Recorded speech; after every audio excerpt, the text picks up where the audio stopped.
തൊടുപുഴയിൽ ബിജു ജോസഫിനെ തട്ടിക്കൊണ്ടുപോയി കൊലപ്പെടുത്താൻ ഉപയോഗിച്ച ഓംനി വാൻ അന്വേഷണ സംഘം കണ്ടെത്തി. മുഖ്യപ്രതി ജോമോന്റെ ഭാര്യയുടെ ചികിത്സയുടെ ആവശ്യത്തിന് എന്ന് പറഞ്ഞാണ് വാഹനം കൊണ്ടുപോയതെന്ന് വാഹന ഉടമ സിജോ പറഞ്ഞു. കൊലപാതകം നടന്ന ദിവസം രാവിലെ 9 മണിയോടെ വാഹനം തിരികെ വീട്ടിലെത്തിക്കുകയായിരുന്നു. താക്കോലിനായി വിളിച്ചെങ്കിലും ജോമോന്റെ ഫോൺ സ്വിച്ച് ഓഫ് ആയിരുന്നുവെന്ന് സിജോ പറഞ്ഞു. ജോമൻ്റെ ഭാര്യയെ കൊണ്ട് ഹോസ്പിറ്റലിൽ പോകാനെന്ന് പറഞ്ഞാണ് വണ്ടി എടുത്തുകൊണ്ട് പോകുന്നത്. അപ്പോൾ ബുധനാഴ്ച 11:30 എടുത്തുകൊണ്ട് പോയി. അപ്പോൾ എന്നെ വിളിച്ചിങ്ങനെ പറഞ്ഞു ഭാര്യയെ കൊണ്ട് ആശുപത്രി പോകാനാണ്, വാഹനം ഒന്ന് വേണമെന്ന് പറഞ്ഞു. അപ്പോൾ ഞാൻ പറഞ്ഞു നിങ്ങളുടെ വണ്ടി എന്താണെന്ന് വെച്ച് പറഞ്ഞു പിക്കപ്പും വിങ്ങറും ഉള്ളൂ, അപ്പോൾ അതുകൊണ്ട് അത് വണ്ടി കണ്ടീഷനല്ല, അതുകൊണ്ടാണെന്ന് പറഞ്ഞു. ഒരു ഹോസ്പിറ്റൽ കേസായതുകൊണ്ട് ഞാൻ പറഞ്ഞു ഒരു വണ്ടി വീട്ടിൽ കിടപ്പുണ്ട്, ഞാൻ പണിക്ക് പോയി പറഞ്ഞു, വണ്ടി വീട്ടിലുണ്ട് എടുത്തുകൊണ്ട് പോകാൻ പറഞ്ഞു. അപ്പോൾ ജോമൻ ഇവിടെ ഒന്ന് വണ്ടി എടുത്തുകൊണ്ട് പോയി.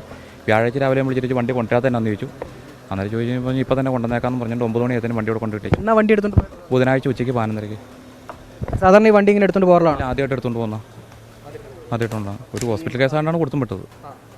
അപ്പോൾ ജോമൻ്റെ ഭാര്യയ്ക്ക് സുഖമില്ലായിരിക്കണം. അപ്പോൾ നമുക്ക് ഈ വാഹനം കൊണ്ടുപോയതിന് ശേഷം തിരിച്ചു കൊണ്ടിട്ട് ഈ താക്കോലൊക്കെ ഇവിടെ കൊണ്ടുവന്ന് എത്തിച്ചിരുന്നോ? താക്കോല് തന്നില്ലായിരുന്നു. അപ്പോൾ അതുകൊണ്ട് വണ്ടി ഇവിടെ തന്നെ കിടക്കുമായിരുന്നു. അപ്പോൾ ഇനിയിപ്പം പോലീസുകാരാണ് താക്കോല് കൊണ്ടുവന്നത്. ഇതെങ്ങനെയാണ് അറിഞ്ഞ ഈ സംഭവം നടന്നതിന് ശേഷം ഈ വാഹനത്തിലാണ് അവർ കുറ്റകൃത്യം നടത്തിയെന്നുള്ള കാര്യം അറിഞ്ഞത്? ഇപ്പോൾ ടി വിയിലൊക്കെ കാണിച്ചായിരുന്നല്ലോ, മറ്റേ നീല കളർ ഓമിനി വന്ന് കാണിച്ചായിരുന്നു. അപ്പോൾ ആ സമയത്ത് എൻ്റെ വണ്ടി ജോമൻ്റെ കയ്യിലുണ്ട്. അപ്പോൾ ജോമനെ പിടിക്കുകയും ചെയ്ത് കഴിഞ്ഞപ്പോഴാണ് അപ്പോൾ ഞാൻ പോലീസ് സ്റ്റേഷനിൽ വിളിച്ച് പറഞ്ഞു സാർ ഇങ്ങനെ വണ്ടി ഉണ്ട്, ഇതിന് എൻ്റെ വേണ്ടി സംശയം ഉണ്ടെന്ന് പറയായിരുന്നു. അപ്പോൾ അവർ പറഞ്ഞു ജോമൻ ഡീറ്റെയിൽസ് തന്നിട്ടുണ്ട്, ഞങ്ങൾ അവിടെ വന്ന് റിക്കവർ ചെയ്യുള്ളൂ എന്ന് പറഞ്ഞു.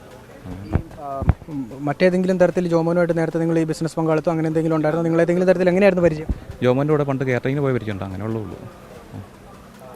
ജോമോൻ ഇങ്ങനെ ഒരു കുറ്റകൃത്യം ചെയ്യുമെന്ന് കരുതിയിരുന്നു? ഇത് ആദ്യമായിട്ട് നമുക്ക് അതിശയമായി പോയി. ഇങ്ങനെ ഒരു പ്രതീക്ഷയില്ലല്ലോ, അങ്ങനെ നമ്മൾ വണ്ടി കൊടുക്കില്ലല്ലോ. വാഹനം പോലീസ് കസ്റ്റഡിയിൽ കൊണ്ടുപോയത്? വണ്ടി കൊണ്ടുപോയി. അങ്ങനെയാണ്. എന്തായാലും ജോമോൻ ഈ ബിജുവിനെ തട്ടിക്കൊണ്ടുപോയി കൊലപ്പെടുത്തിയ വാഹനം പോലീസ് എന്തായാലും കണ്ടെത്തുകയും അത് കസ്റ്റഡിയിൽ എടുത്തുകൊണ്ട് പോവുകയും ചെയ്തിട്ടുണ്ട്. ജോമോനെ ഉൾപ്പെടെ കൊണ്ടുവന്നാണ് ഈ തെളിവെടുപ്പ് നടത്തുകയും ചെയ്തിട്ടുള്ളത്.